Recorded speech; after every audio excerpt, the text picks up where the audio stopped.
دعونا نرى ماذا سيفعل هيثم دسوقي من مصر أيضا.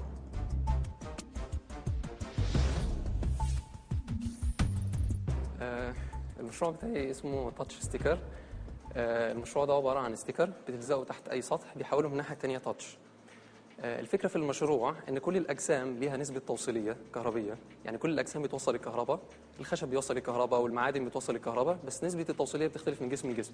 الفكرة أنت لما بتلزق الستيكر ده تحت الجسم ولما بتيجي تلمسه من فوق، اوريدي جسم الإنسان جواه شحنات كهربية بتمشي جوه الجسم وتروح لغاية السنسور فيعرف إن أنت لمسته من الناحية التانية من فوق.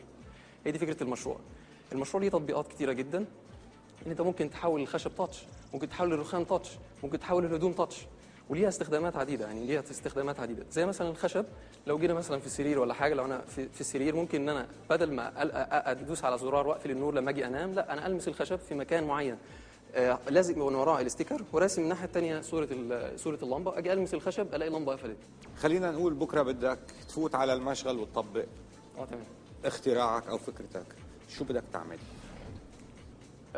أنا ممكن أطبقها على الخشب في الموضوع مثلا بتاع السرير أو الحاجات دي، ممكن أطبقها. ممكن أطبقها برضو على الموضوع بتاع الحنفية بتاع المية، وممكن أطبقها على الهدوم. 3 تطبيقات.